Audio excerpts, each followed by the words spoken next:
أيها الناس، اسمعوا قولي ولا تعجلوا حتى أعظكم بما يحق لكم عليه، وحتى أعذر إليكم. فإن أعطيتموني النصف كنتم بذلك أسعد.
کجا؟ به یه جنازه. آفتاب عقلت رو خوش کرده؟ چه کنم؟ میگویم هر آنچه به سبیق داشته تا به حال غارت شده. ادوات سفرش چطور؟ خائن به خلیفه حکمش محاربه است و مالش حلال. چشم این لشکر از مال حرام سیر نیست.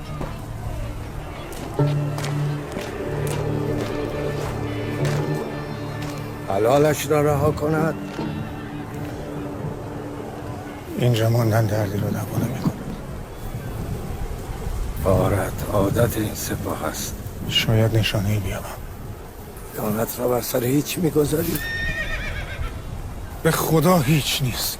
تمام امید من و مادرم همین میراث است. مگر عقلت رو از دست داده ای؟ قتل عمار فاش شده، دیر نیست که برسن به قاتلش. بی ارث پدر باز نمی‌کردم. حتی به رحمت جانت؟ تیری برای زیستن به تیردانم نیست. جنگجوی بی تیر از مرگ نترسان. حلایق مشغول نبردند و شما مشغول بحث. تو چرا میدان را رها کرده ای؟ نبرد به پایانش نزدیک می شود. حسین نفسهایش را به میدان فرستاده. نفسهایش به شماره افتاده است. آمدم تا ادوات پایانی نبرد را با خود ببرم. او خبردار میدان است و از جنازه ابن سبیق مطلع. تو که گفتی به یغما رفته. شاید امیدی باشد.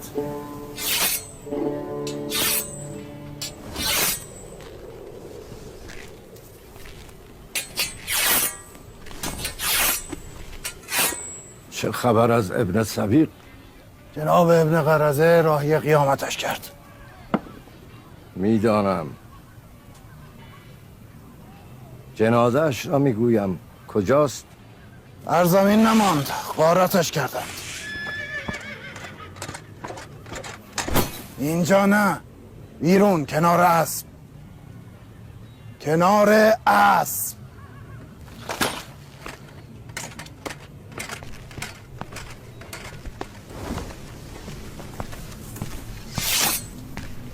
همه آنها را میبری؟ همه را که نه، قدری را نگه داشتم. داوطلب که زیاد شد باقیش را هم میبرم. سکه‌ای هم به سربازا میرسد؟ آری، در این رزمگاه خلیفه از بذل خزانه‌اش دریغ نمی کند. کار حسین تمام شد؟ قدری بیاسایید سرهایشان را بر نیزه خواهید دید. تو اینجا چی میکنی؟ من آمدم نعلها را ببرم برای ادای فریضه آخر. مردید در برابر حسین شمشیر بزنید. جگر نمیخواهد تاختن بر جنازه. ما تابع فرمانیم، چه در قتال چه در تاختن بر بدنهای بیجان.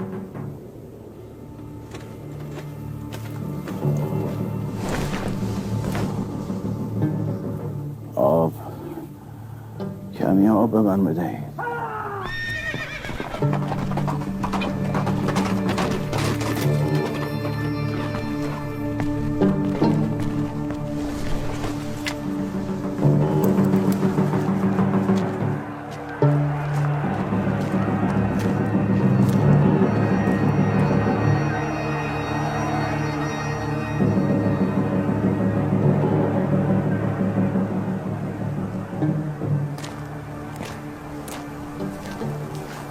چند سکه میگیرن سربازا؟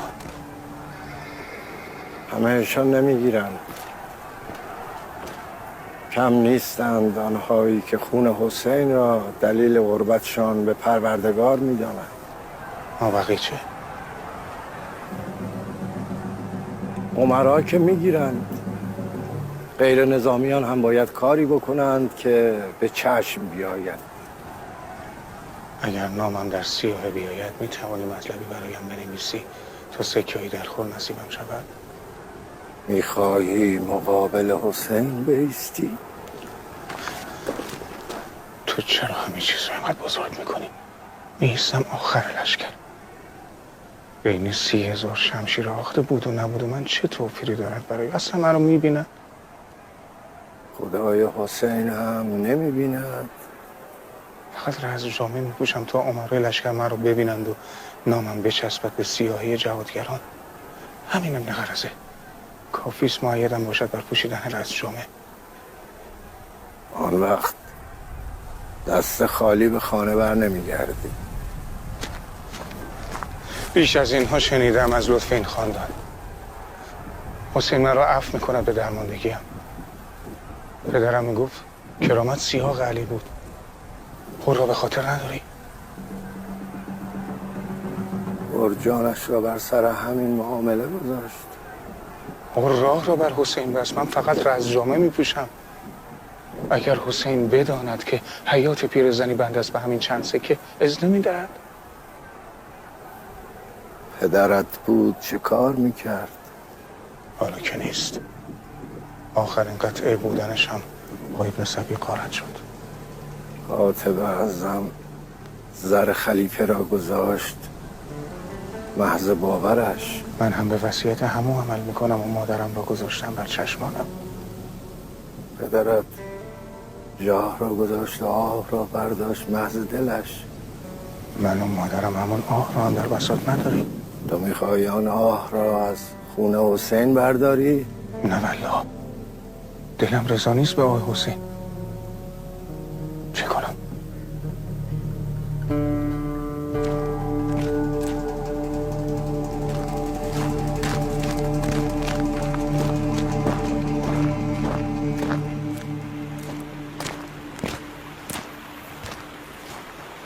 آب. صدای فرات را نمیشنوی؟ برای خودمان نیست. امیر زخمی داخل خیمهتان هنوز زنده است؟ خودتان مرهم بر زخمش گذاشتی.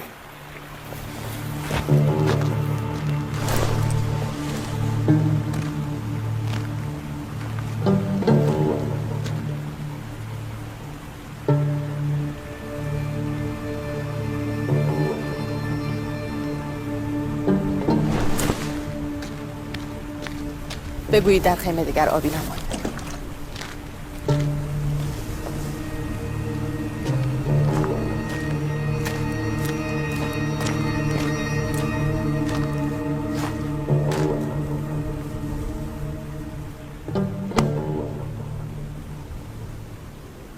نامم را در سیاه می نگاری.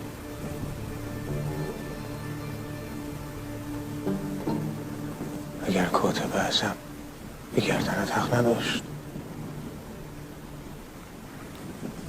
ادای حقش این نیست که نام فرزندش را در سیاهی سربازان یزید بنویسم. فقط نامم را بنویس. این همه بی‌رسم نیست. باید کسی شهادت بدهد که تو را دیده. رسم جامعه می پوشم. شمشیر آخته می کنم در برابر چشمانشان.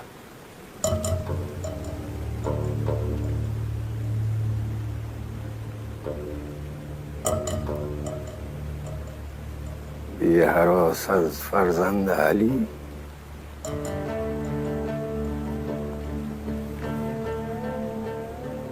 معامله بدی است.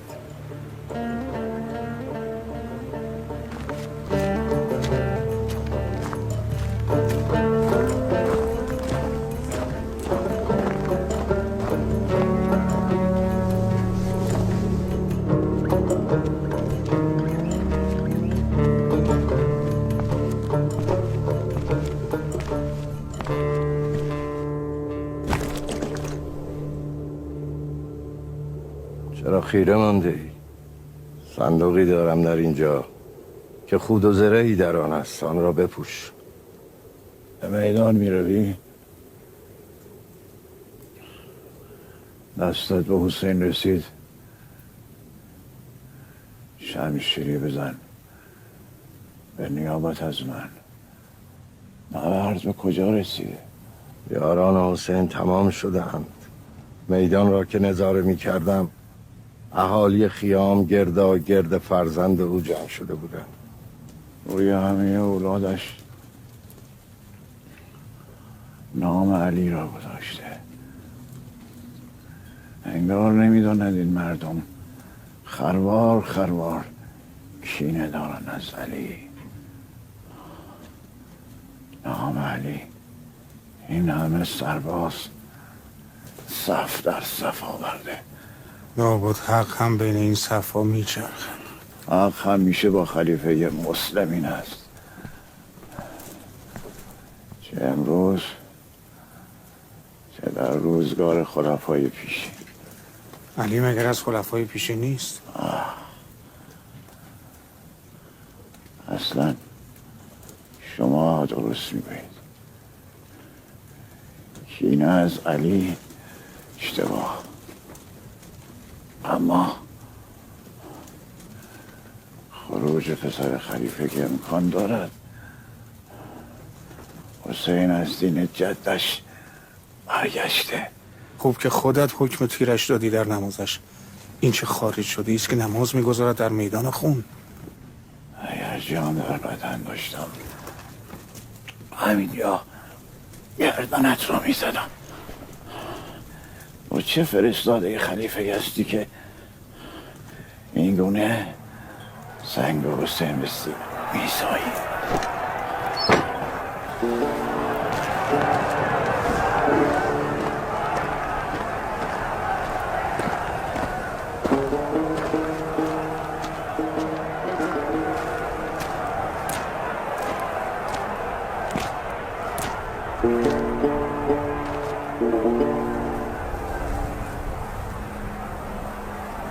چرا علی اکبر در پیشگاه حسین راه میرود؟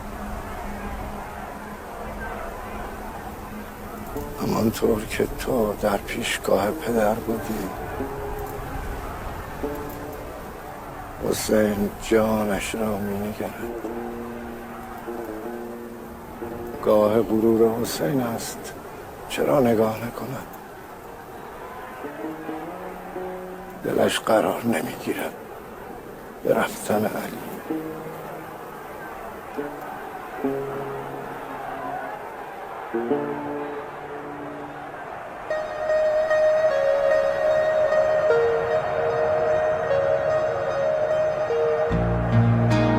کربلا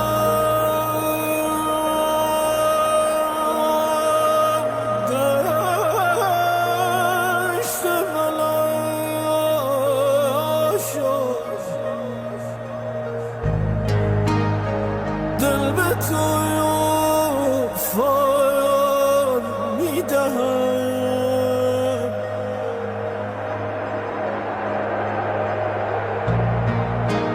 میروی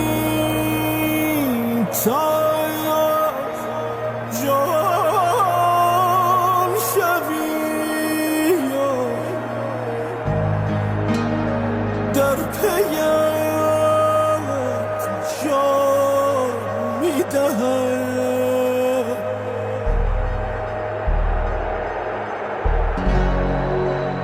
جان من بودی پسر، جان را به جانان میدهم.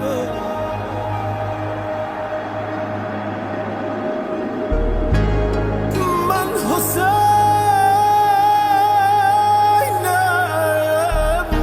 حسینم، عهد من محکم ترین پیوند ها.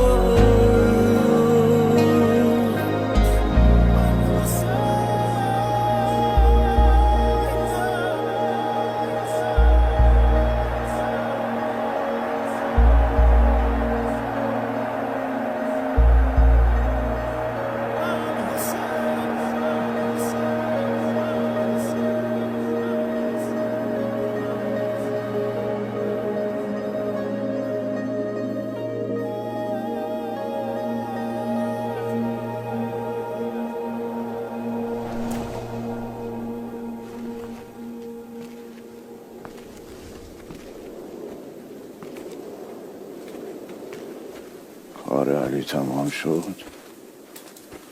میدانداری میکرد. باش در میدان بودم و شکستن حسین رو از داغ علی میدیدم. چه خوب که شکستنش را ندیدی. آن هنگام که علی را از جای جای میدان برمی داشت.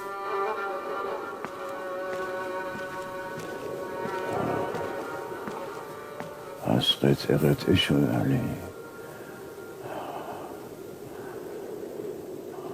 ظفر وعده خداست به مؤمنان. از جنگ احد استثناء بود. خداوند به مؤمنان وعده پیروزی نهایی داده. هر لشکر فاتحی همیشه سمت حق نیست. هرچه هست خداوند نمیگذارد غلبه با لشکر کفار باشد. کفر کدام طرف این میدان است؟ روشن نیست برایت؟ حسین از دین خدا خروج کرده. خارجی همان کافر است. حسین با خلیفه بیعت نکرد. او را خارجی نخوان. زبان چربت را همراه کن با خلیفه. زبان بنده عقل است. سخن در ذهن می جوشد و بر زبان جاری می شود. دلت با خلیفه صاف نیست. دروغ میگویی که فرستاده خلیفه ای. امروز دل از دستم گریخته. اگر پیدایش کنم به ضرب و زور صافش میکنم.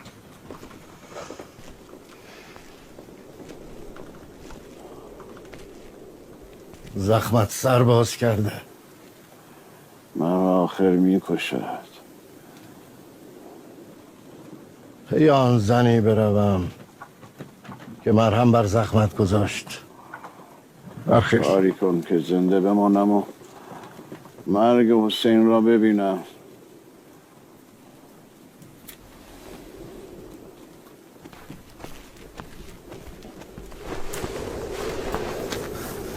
جانت سیر شده ای؟ کور شده نمیفهمن که حسین خارجی نیست. مباحثه با آن مرد چاره کار توست.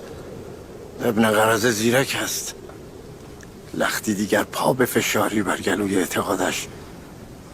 مشتت را باز می کند و رازت را فاش. زبان به یاوه نچرخان. یاوه نیست.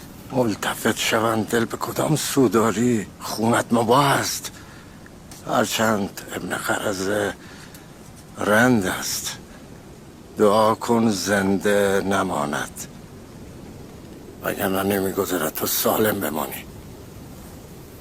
کجا؟ سراغ همان زن. برای درمان مردی که بویی از ایمان نبرد و به قول خودت اگر زنده بماند یا مرا میکشد یا رازم رو فاش میکند. او رو نیاورم بدتر است. اگر ماند با زبان خامش میکنی.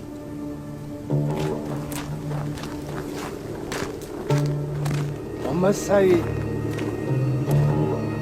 ام سعید،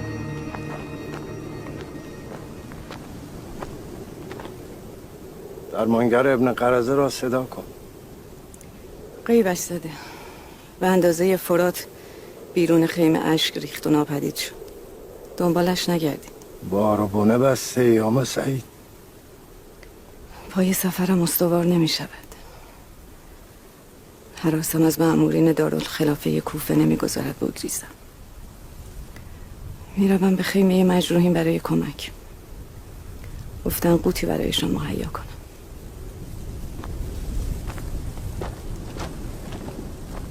به گمانم تعداد مجروحین آن لشکر زیاد شده که بهش فرستادن. بسیارند سپاهیان ابن سعد. کم شدنشان دیده نمی شود.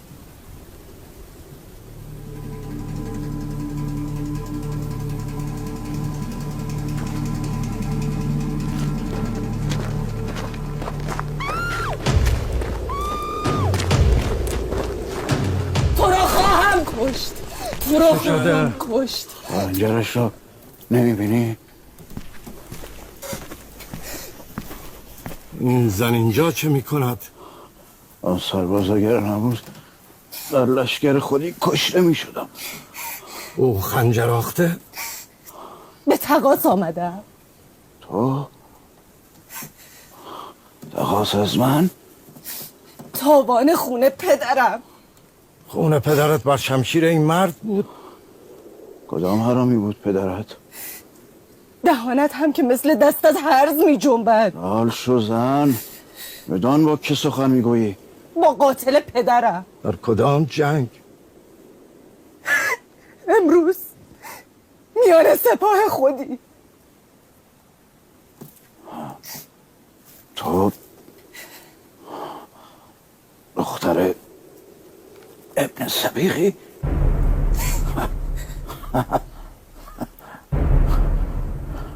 محض تو بودم آخر التماس میکرد. دهان کثیفت را ببند. رام راه داده بیداد نیست. نطفه خائن حرام لقمه میسازد. مساهمه کافی است. حکم سوء قصد به جان و مرای سپاه مرگ است. خونت را خواهم ریخت. در نوشته ها خونی نریزید. بیرون خیمه سرش را بزن. شاید پشت پرده‌ای داشته باشد این هجوم.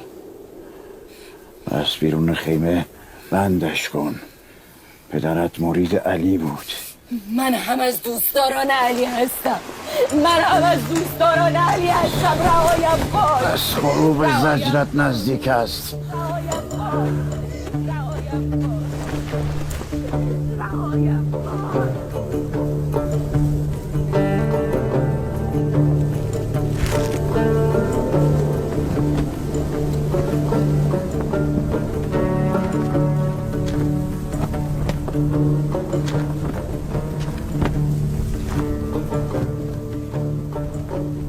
سکه‌ای به همراه داری؟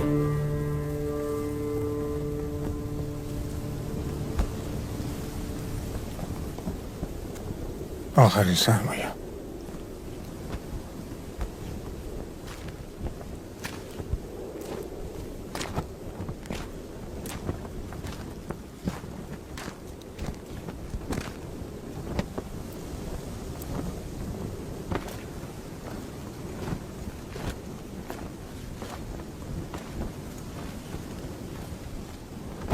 گمان نداشتم که پدرت در سپاه ابن سعد باشد. به زور آمده بود. و تو؟ مثلا میخواستم مراقبش باشم. از در و دیوار این جنگ بلا میخیزد. پدرم اهل بلا نبود. پس چرا امروز پا به رکاب بود؟ از همان دمی که آمدیم بیتاب بود. بیتاب آن سو؟ دلش برای حسین میتپید. پی فرصت بود برای یاری حسین. میراثی هم برای تو گذاشت؟ پی غارتی؟ با این مرد آشنا بود. هرگز با خبر چینان شام سر و سری نداشت. او خبرچین نیست.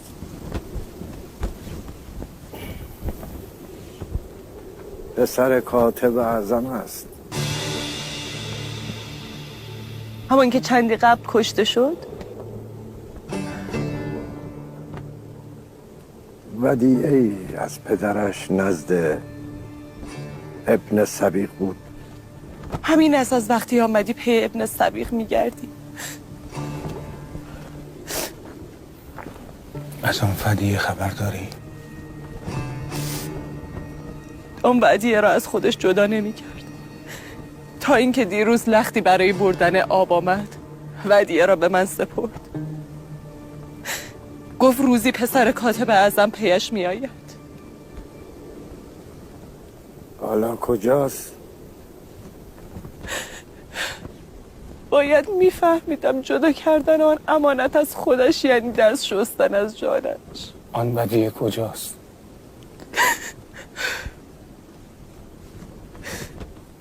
از کجا بدانم صادقید؟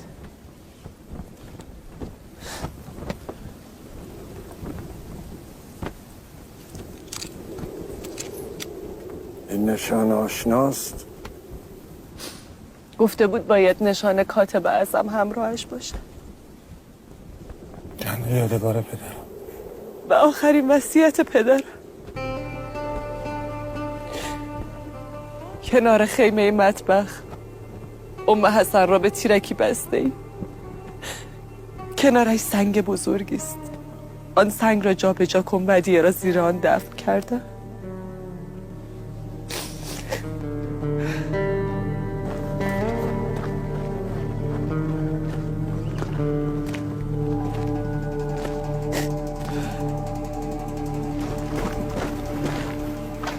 توی مادر، حالا نوبت توست. گردون چرخیده و فرصت به تو رسیده حسن جان. آخرین روز دنیاست امروز. همه می آیند. آسمان و زمین به هم دوخته خواهد شد. تلاطم زمین را حس می کنی حسن جان؟ این همه چشم را نمیبینی که در تاریکی ها محوند قضاوتمان میکنند شب و روز. روز محشر است. به یه چیزی میگردی؟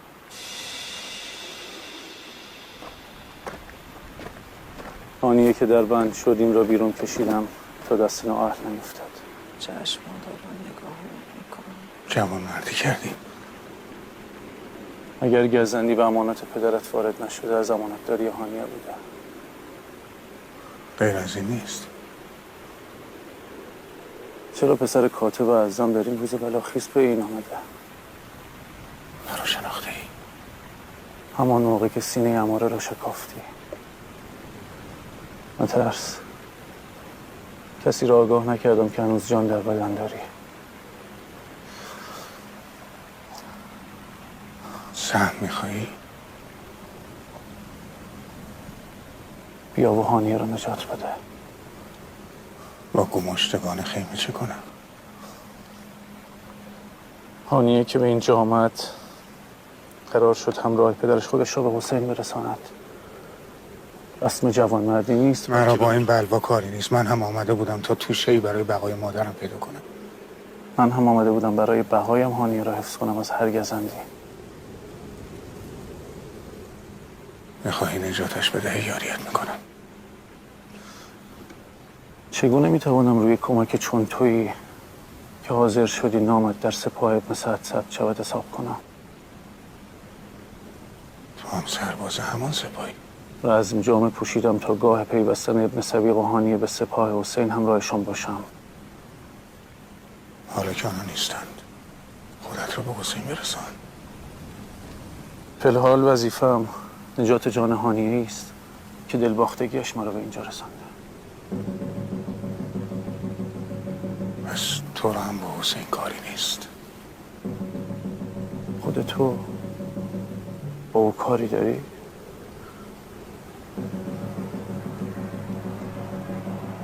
هانیه به امانت داریش وفادار ماند. من هم به یاریت نیاز ندارم.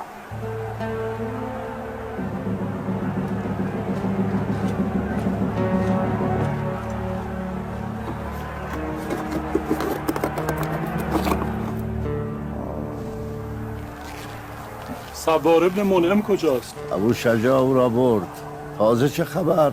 فرزندان علی عازم میدانند. عباس؟ برادرانش. آنها هم مرد جنگیدنند. نه مثل عباس. حسین که آمد خبرم کنید. علی اکبر را دیدم. فرزند حسن هم حمایل بست و راهی میدان شد. قاسم؟ حسین راضی به رزمش نبود. قاسم نوشته ای داشت از پدرش. حسین با دیدن آن به نبردش رضایت. آسنش در نیامده و از چه میفهمد؟ گمان لشکر هم همین بود. دلیرانه رجز میخواند و مبارز میطلبید. چه بود آن نوشته؟ سفارشی از حسن به فرزندش برای این روز. ای سرباز باید کارش را تمام میکرد. ازرق شامی همچنین خیالی داشت. ازرق خود بر رسم نشست. ابتدا پسرانش به میدان آمدند و یکی پس از دیگری مغلوب قاسم شدند. خاک بر سر ازرق با تربیت پسرانش. حالا خود ازرق دارد حمایل جنگ میبند. قاسم به میدان آمده؟ رجز خان و مهیا گاه از میانه میدان به یک نگاه عمویش جان تازه میگیرد. میدان قاسم را نباید از قلم انداخت. برخیز! دواتم را پر کنم راهی میشود.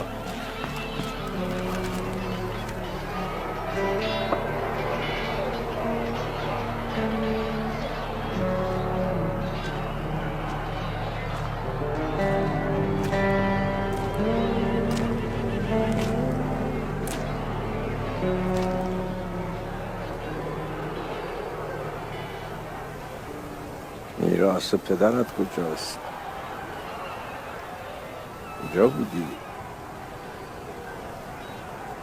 گمان میکردم با گنجینه پدر گریخته باشی. صندوقش خالی بود. ابن سبیق کار خودش بود. خود پدرم باید حدس میزدم میراث کاتب کتابت است، نظر و سین.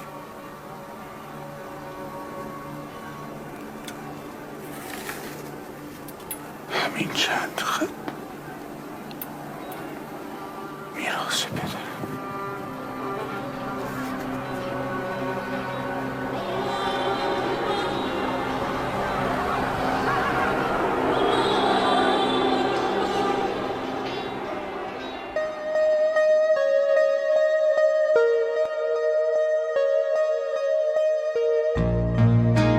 کربلا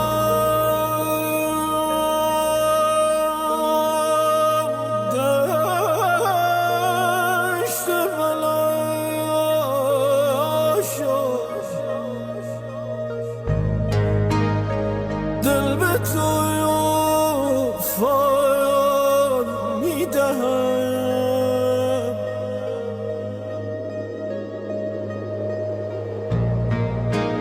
میروی تا جان شوی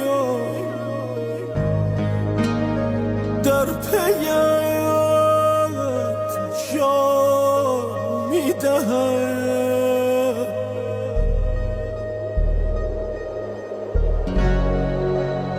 جان من بودی پسر، جان را به جانان میدهم،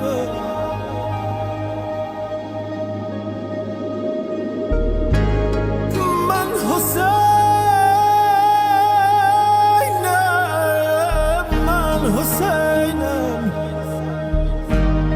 عهد من محکم ترین